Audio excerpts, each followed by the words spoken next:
episode of Truck Talk, man. Today, I'm out of my truck. I'm in my car, but same message nonetheless. Today, I want to speak to you guys about the validity of Jesus, okay? And kind of go over some claims and refute those claims to disprove Jesus, right? So, it's documented evidence that Jesus lived, right? He existed. The 12 disciples, they existed. It's historically documented that they indeed did exist, okay? The validity in question is whether or not Jesus was who he says he was, the Messiah, and whether or not he rose from the dead.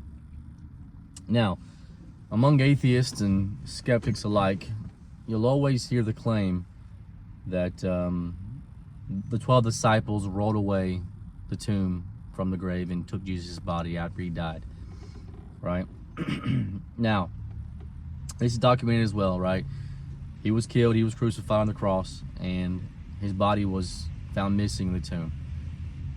So like I said, the argument in question is whether he really did raise from the dead. So going back to the whole skeptic belief of, no, the 12 disciples, they rolled it away from the tomb, they took his body, and that's what happened to his body. He didn't really raise from the dead. So let me show you why that scenario is not going to work, okay? So first off, the 12 disciples were a lot younger than these Roman soldiers who were guarding the tomb, okay? Now, if you read scripture, it does talk about that tomb was guarded by Roman soldiers. And I want to remind you how sick and sadistic and just aggressively violent these Roman soldiers were, right? So they are not going to be overpowered by a group of young adults, group of young men. Move a tomb out of the way and then take the body and hide it somewhere, right? That scenario wasn't going to work because, for one, they're much stronger than these young kids were. Two, they would lose their livelihood, right? These Roman soldiers would be killed if they let a group of young men come in and take the body, right? They would be killed. So that scenario itself does not work, right? And keep in mind that this tomb itself was very big. So they would have to move the tomb, get several disciples rounded up, move the tomb, all while going unnoticed to these Roman soldiers. I mean, think about the very way that Jesus died. They tortured him, right? Scripture goes into great detail about everything that they did to him. When it came from spitting on him, when it came from putting a crown of thorns on his head, ripping his clothes off, shaming him. They were evil people. They were very just aggressive men, okay? So the likelihood of them being taken out by a couple of disciples and then taking the body and hiding it is very slim to none, okay? So that scenario doesn't work. Now, I want to also remind you that the 12 disciples, right, out of all of them, Judas was obviously not considered among them, but among the other disciples, they went 40 years, right, carrying on the truth of Jesus about what they witnessed and experienced on their time with him on this earth, right? So during that 40-year period, they were hunted down, killed in most brutal ways, and all they had to do was just deny Jesus. That's all they had to do, right? So let me ask you something.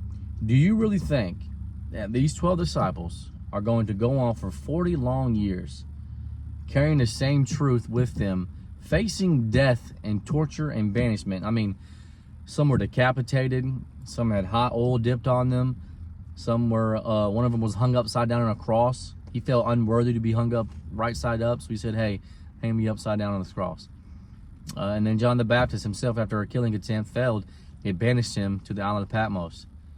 So for 40 long years, they carried the same truth with them, that what they saw was the truth, was the way and the life, right? And all they had to do was just deny Jesus and saying, yeah, he's not who he says he was. They felt so much passion about what they believed that they were willing to die for it, under circumstances of torture and under circumstances of death. Think about that. Really think about that. I mean, I seen this one video. There's a certain group of American elite soldiers who were captured, by ISIS or something like that, and they tortured them for 6 hours and got important information out of them. So these men who were trained to endure torture couldn't last 6 hours, but these disciples lasted 40 years. I mean, they were hunted down, man. Hunted down. And they ended up being killed for what they believed in. So do you really think that these 12 disciples would be able to carry that truth with them for 40 long years if it was just a lie? Would you really die for something that you believed in? Would you die for something that you didn't really believe? I mean, think about that. That goes to show you, man, Jesus really is who he says he was. And think about the just important details when it comes to Jesus, right? I mean, it was documented that he suffered a condition known as hematidrosis, which is where you're under extreme stress and you start sweating blood, right? In the book of Isaiah, it was written 400 years before Jesus was here, right? 400 years. And it told us that Jesus would come and he would die for the sin, for everyone in this world and die for their sins. Okay? 400 years. There is no other book like the Bible that is still going on today and still being talked about 2,000 years later. Okay? I'm telling you right now, if you ever have any doubt in your mind whether or not this Jesus thing is real, whether or not he really did raise from the dead, the proof is in the pudding. All right? The 12 disciples themselves, like we discussed, would not go 40 long years and die for something if it was not true. We may not be forced with the circumstance of dying for Jesus today, but we can certainly start living for him, right? Certainly start living for him. Anyways, appreciate y'all for watching, man. God bless, and I will see y'all next episode.